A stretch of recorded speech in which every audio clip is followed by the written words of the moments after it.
শিবপুরাণের বিদ্যাশ্বর সংহিতার 6তম অধ্যায় অনুসারে একদা বিষ্ণুজি ও ব্রহ্মাজির মধ্যে এ নিয়ে বাদ বিবাদ শুরু হয়ে গেল যে কে সর্বশ্রেষ্ঠ। বাদ বিবাদ চরম পর্যায়ে পৌঁছালে বিষ্ণুজি ও ব্রহ্মাজির সম্মুখে এক অগ্নিস্তম্ভ প্রকাশিত হলো, যার কোনো নির্দিষ্ট আকার ছিল না। অর্থাৎ এই স্তম্ভটি অসীম ছিল, না ওপরের দিকে কোনো সীমা ছিল আর না নিচের দিকে। আর এই অগ্নিস্তম্ভকেই লিঙ্গ বলা হয়। এছাড়াও লিঙ্গ এর বিস্তারিত অর্থ আমরা সামনে বোঝার চেষ্টা করব, সাথেই থাকুন। তো এরপর এই অগ্নিস্তম্ভরূপী লিঙ্গ থেকেই ভগবান শিবের আবির্ভাব হয়, আর তাই ভগবান শিবকে লিঙ্গ উদ্ভব শিবাও বলা হয়। কিন্তু মুখে আনতে চাইছি না, আজকাল কিছু মূর্খরা এই শিবলিঙ্গের মানেটাই পাল্টে দিয়েছে। সে সকল মূর্খদের একটাই উদ্দেশ্য থাকে যে কিভাবে সনাতন ধর্মকে অপমানিত করা যায় এবং কিভাবে এই অতি প্রাচীন ধর্মকে নির্মূল করা যায়। কিন্তু তারা এটা জানে না যে তাদের পূর্বপুরুষরাই ছিল সনাতন ধর্মাবলম্বী সনাতনী। আর নৈতিক শিক্ষা বলে কখনোই নিজ শিকড়কে ভুলতে নেই, নিজ শিকড় হতে বিচ্ছিন্ন হতে নেই, না হলে ঝড়ে উড়িয়ে নিতেও সময় লাগবে না।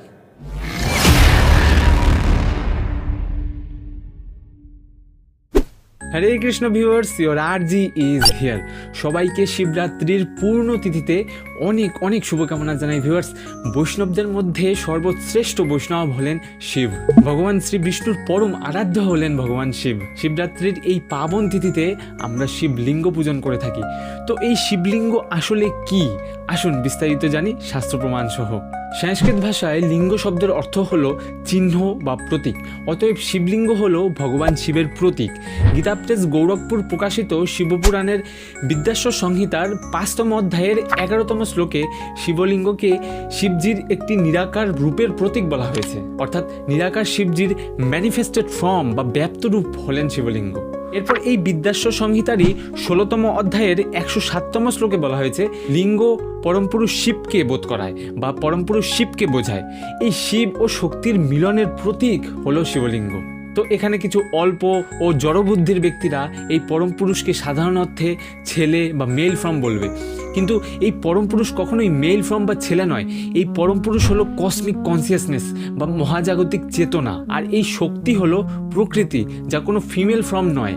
আর এই মহাজাগতিক চেতনা ও প্রকৃতির মিলনের স্বরূপ বা ম্যানিফেস্টেড ফর্ম হলো শিবলিঙ্গ। আর অন্য একভাবে বলতে গেলে শিবলিঙ্গ সম্পূর্ণ সৃষ্টির উৎপত্তির প্রক্রিয়াকে দর্শায়।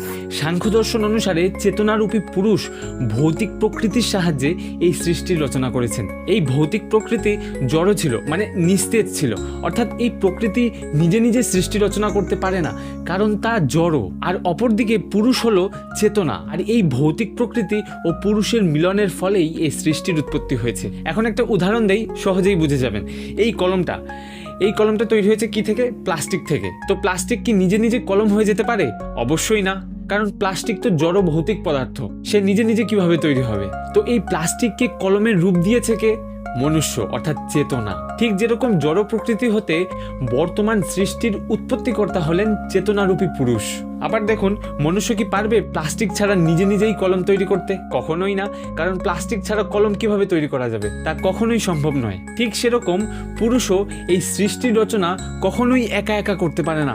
পুরুষ ও প্রকৃতির মিলনের ফলেই এই সমস্ত সৃষ্টির উৎপত্তি হয়েছে। আর এই পুরুষ বলতে ছেলে আর প্রকৃতি বলতে মেয়ে কখনোই না। তো এই পুরুষ কি?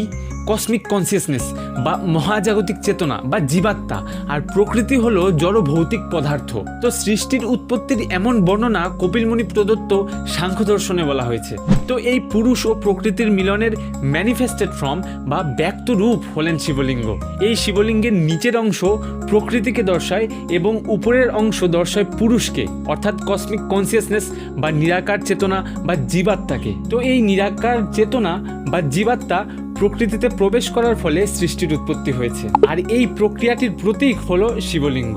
আর শিবলিঙ্গ উপাসনা অর্থাৎ সৃষ্টির প্রক্রিয়াকে শিব রূপে উপাসনা করা। আশা করি ভিউয়ার্স শিবলিঙ্গ এর সঠিক অর্থ একটু হলেও বোঝাতে পেরেছি। অবশ্যই বেশি বেশি শেয়ার করুন, যাতে শিবলিঙ্গ এর সঠিক অর্থ সকলে জানতে পারে। আর শিবতত্ত্ব নিয়ে বিস্তারিত আলোচনা করব এই পর্বের পার্ট 2-তে। অবশ্যই সাবস্ক্রাইব করে সাথেই থাকুন। তো চলুন এখন আমরা জানার চেষ্টা করি যে আমরা শিবলিঙ্গ অভিষেকের সময় যে সকল উপাদান ব্যবহার করি তার গুরুত্ব, মাহাত্ম্য ও উদ্দেশ্য কী। সর্বপ্রথম আমরা জল দ্বারা শিবলিঙ্গ অভিষেক করি, যার উদ্দেশ্য হলো শুদ্ধতা। এই জলাভিষেক দ্বারা আমাদের জীবনে শুদ্ধতা ছড়ায়, আমাদের জীবনের সকল নেগেটিভিটি বা নেতিবাচক প্রভাব বিনষ্ট হয়ে যায়। এরপর আমরা মিল্ক বা দুগ্ধ দ্বারা শিবলিঙ্গ অভিষেক করি। দুগ্ধের মধ্যে থাকা পুষ্টি উপাদানের কারণে আমরা দীর্ঘায়ু লাভ করি এবং জীবনে ভক্তি ও পজিটিভ স্ট্রেংথ বা শক্তি পেয়ে থাকি। এরপর দধি বা দই দ্বারা অভিষেক করি। এই দই দ্বারা অভিষেকের ফলে আমাদের মন সকল নেগেটিভিটি থেকে মুক্ত হয়, আমাদের মনে থাকা তামসিক এবং রাজসিক গুণ সাত্ত্বিক গুণে পরিণত হয়। এরপর ঘি দ্বারা অভিষেক করি, যার ফলে আমাদের নিস্তেজ জীবন গতিময় ও তেজময় হয়। ঘি দ্বারা আমরা দীপ প্রজ্বলন করি, ঠিক সেরকম ঘি অভিষেক আমাদের জীবনকে আলোকিত করে।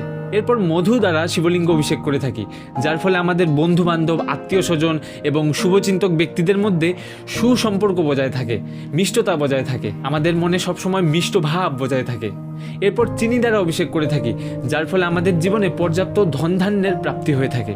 এরপর অন্তিমে আবার জল দ্বারা অভিষেক করে থাকি। শিবলিঙ্গ অভিষেক জীবনের আধ্যাত্মিক চিন্তাকে জাগ্রত করে, আধ্যাত্মিক শক্তি বাড়ায়, মানুষের মন নেগেটিভ চিন্তা হতে মুক্ত হয়। আর ভগবান শিব হলেন সত্য।